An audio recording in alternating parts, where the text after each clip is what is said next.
and she was killed, and a young boy that was her nephew decided that he would take care of the place, and then he married a lady, and she had a mom who was very adaptable to taking over from Cherie. So this mom, and her name was a C also, it sounds like Celie or Cecilia, and the mom came and took over where Cherie left off. But Cherie was really, really angry, and I feel like she's still here. I feel like she's the one who comes back and visits. I don't feel like she didn't go to spirit and isn't there or needs to be moved or anything like that. She's just really angry that somebody would have shot her and killed her and took away her life at that early an age. So she comes back and just kind of like wants to have fun while everybody's still here, especially when everybody's still here. And I also feel like the gunslinger with the funny cowboy hat comes. And he looks like a farmer, but he does farm. He's a rancher, and he raises these incredible horses that they race. It's so cool. They do donkey races and horse races here. And he raises these incredible donkeys and horses and also sells them to these stagecoach people, and owns a stagecoach stop. Mm-hmm. But he's always very scruffy looking. And he never wanted to marry a real loner, and he's always good to the people that work with him, that work for him and with him. But he never married, never wanted to have children. I feel that he came and saw things happen here that he didn't want to happen to a family, and it happened to his family. Again, marauding either Indians when he was living in he feels like he's not totally from here. He feels like he's from like Montana or something. And there was some kind of an Indian raid, and his whole family was killed except himself. So he is very attached to the young man that came to stay with Cherie. Very, very attached, because they have the same story. The young man tried to save the baby, was shot, whatever. And the young man, because he was shot, ended up with bad lungs and had emphysema. So he didn't live a really long life because of getting this bullet wound. He was maybe only 13 or 14 years old when he was trying to take this few-month-old baby that was his brother with him. And so maybe he, again, only lived till his late 30s, 36, 37, but he took over this, and then he had his wife's mother run it. And Cherie used to come all the time in the beginning. Now she comes peripatetically. Even though everybody sees her, she's still not here a lot because she's happy with who's here. She thinks they're all a really cool bunch. Mm-hmm. And there's a couple of patrons that she doesn't like them. She doesn't like this. She calls him a big bruiser of a guy, and he looks like a football player, and he's huge, and he's very loud. Granted, he fought in a war, he fought in Vietnam. But granted, she said he was soldiering for us, but she doesn't like him. And so, if he's here, she'll tend to come down but not show herself. But she'll tend to try it and make some kind of an energy that makes him really uncomfortable and leave, because he doesn't like dead people. He just, he saw enough death during the Vietnam War, and he doesn't like dead people. So she'll give that coldness that you get from death, and he feels that, and she gets him to leave. And that's not always the greatest thing, because he's a really good customer. He can put a lot away because he's big. Mm-hmm. He can sop a lot in and spend a lot of money, but she doesn't like him at all. She just feels that he's just a really mean guy, and that the stories he tells are backward stories. Like, if he's making himself a hero, he wasn't a hero. And she says, it's not up to me to judge him, but I just don't feel that everybody else needs him around. And everybody's really just like puts up with him and kindly. And so once he leaves, the energy changes in here.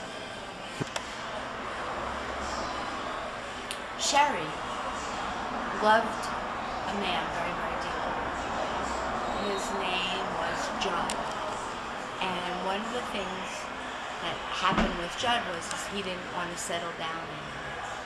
He just didn't want to settle. He was just somebody who liked roaming. He wasn't a bad guy. He wasn't a good guy.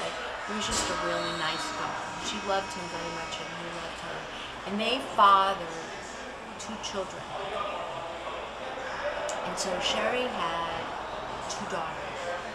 And both the daughters weren't old enough when she left this earth plane to do anything with this. But once they got older, they were old enough to be here and to work and to take on what their mother did. And they felt really responsible. It was really interesting, really responsible to take on this situation here and work with women and work with men and work in a bar situation and help Cecilia with the place, because they felt that that was wonderful that she came. And Cecilia actually became their substitute mom. And I feel that they're still here. Both girls. One was like about maybe 9 when her mother died, and the other one was probably about 6. And Dad, Judd, actually came to visit, and he bought a headstone for Sherry, and put a headstone in a cemetery. So, oh, they won't let us in the cemetery anymore. During the day, yeah. Oh yeah, okay. Maybe we can get a last name so we could look. But I feel like she's buried here, and she has a headstone somewhere in a cemetery. And he bought it for her. And then he decided that since she was no longer here, this is John, he decided that he would stay. And so he stayed in town. He asked Cecilia if she wanted some help.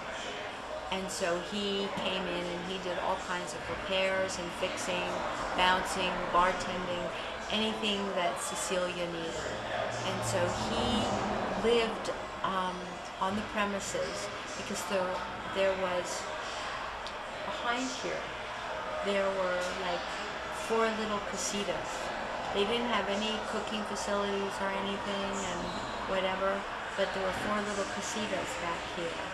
And it housed some of the people that lived here or worked here or whatever, some of the girls and the women that worked here. And it's really interesting. The women met really nice men and got married off, and so there was always this turnover. But I feel it's mom, 2 daughters, and the gunslinger, who was father to the 2 daughters and love of my life to Sherry.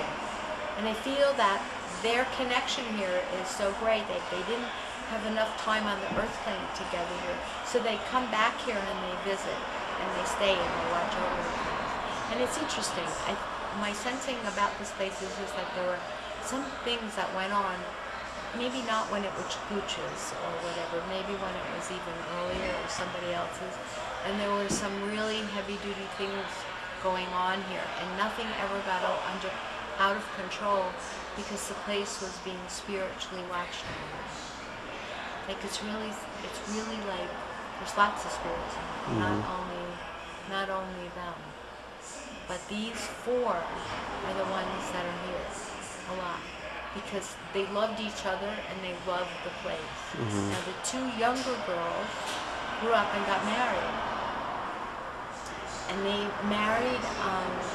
One married a soldier from the Fort Lowell Fort, and the other one married the son of a man who bred these incredible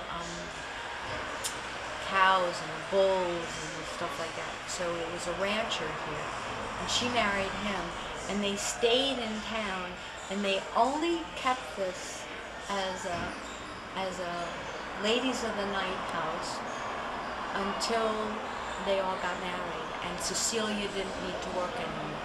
And so after that, They actually just closed it down. I feel like this place just closed down. They didn't sell it to anybody. They didn't sell the business. They're telling me that they just closed it down when Cecilia was too old to work.